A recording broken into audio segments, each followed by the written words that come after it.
ඉස්සෙල්ලාම ඔයාගාව හොඳ තරාදියක් තියෙන්න ඕනේ මේ වැඩේ කරන්න නම්. බටර් තියෙන්න ඕනේ, සීනි තියෙන්න ඕනේ, පිටි තියෙන්න ඕනේ, වනිලා තියෙන්න ඕනේ, බේකින් පවුඩර් තියෙන්න ඕනේ, බිත්තර තියෙන්න ඕනේ.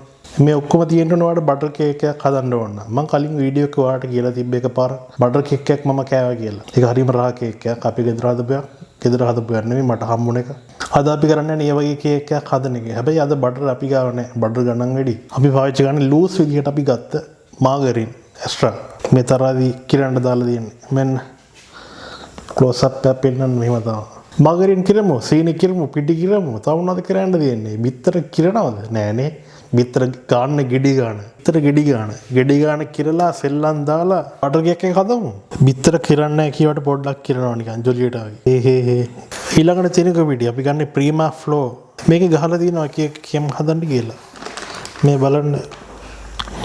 පොල් රොටි පෑන් කේක් හදන්න ගන්නවා කියලා නම් ගහලා නැහැ. මාගරින් ග්‍රෑම් 250 කියන්නේ කිලෝ එක කේක් එකක් හදන්න පුළුවන්. ඒකට පිට කිලෝ එක මනක් දාන්න නැහැ නේද? එතකොට වෙනස් වෙනවනේ බර වැඩි වෙනවනේ. බිමකින් පොඩ්ඩක් දානවා. යම්කිසි ප්‍රමාණයක් දානවා. එක්ස්ට්‍රා ග්‍රෑම් 250ට අපි පිටි ග්‍රෑම් 250ක් කියලා ගන්නවා. ඒ කියන්නේ එක්ස්ට්‍රායි පිටි සමාන ප්‍රමාණයක් තමයි ඇඩ් කරගන්නේ කේක් එකකට. ඊළඟට අපි මෝතා බේකින් පවුඩර් හදි දෙකක් දා ගන්නවා අපේ පිටි එකටම. කිරා ගන්න එකටම. ඊළඟට සීනි ග්‍රෑම් 200ක් අපි කිරා ගන්නවා. හරිනම් ඊට වඩා සීනි වැඩි ප්‍රමාණයක් කිරා ගන්න ඕනේ. ඒත් මේ වෙලාවේ අපිට පැණි රහ අඩුවෙන් කේක් එකක් අවශ්‍ය නිසා සීනි අඩුවෙන් තමයි අපි දාගන්නේ. ඊළඟට අපි ගන්න පිටි හලන එක. පිටි කියන්නේ බේකින් පවුඩර් එකයි පිටි එකයි එකතු කරලා තියෙන්නේ මේ විදිහට. සීනි දාලා නැහැ මේකට තාම. අපි හලමු. මේක තවගේ 3 පාරක් හලන්න ඕනේ. පිටි හලන එකෙන් බලාපොරොත්තු වෙන්නේ මේකේ තියෙන රොඩු වගේ දේවල් තියෙනවා නම් අයින් වෙන එක. අපේ නම් රොඩු මුකුත් හම්බුන්නේ නැහැ. මේකෙන් ඊළඟ වෙන දෙයක් තමයි මේ මික්සර් එක හොඳට මික්ස් වෙනවා. මොකද පිටි තියෙනවා බේකින් පවුඩර් තියෙනවා ඒවා හොඳට මික්ස් වෙනවා. අර කැට වගේ තිබ්බොත් ඒවා හොඳට පොඩි වෙලා වැලි අර පවුඩර් වගේම හැදෙනවා.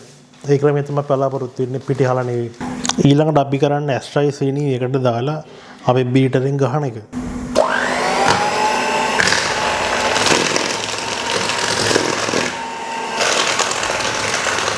ඊළඟට අපි මේකට බිත්තර 5ක් දානවා. දැනට 2ක් දාමු. ඊළඟට අපි කරන්නේ හලාගත්ත පිටි මේකට එකතු කරන එක. ඊළඟට හැන්දක් අරගෙන අපි අර පිටි අර මාගරින් මිශ්‍රණයයි හොඳට මික්ස් කරගන්නවා. බීටරෙන් එකපාරම ගහන්නේ නැහැ. මොකද බීටරෙන් එකපාරම ගෙවුවොත් පිටි විසි වෙනවා. ඒ නිසා ඉස්සෙල්ලා පොඩ්ඩක් මික්ස් කරගන්නවා හැන්දකින්. ඊළඟට අපි දානවා මේකට වැනිලා.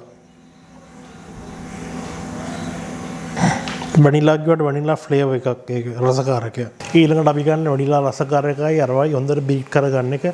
දැන් කේක් එක ලෑස්ති. දැන් තියෙන්නේ පුච්චන්න විතරයි. පුච්චන්න අපිට සලෙන නිසා අපේ ගෙදර අවන්න යන්න නැහැ. ඒ නිසා අපි වෙන අවන්නයක් කියන ගෙදරකට ගිහිල්ලා යාලට දීලා මේක පුච්ච ගන්න තමයි ඉන්නේ. කේක් එක කණ එක ඊළඟ වීඩියෝ එකෙන් සෙට් වෙමු.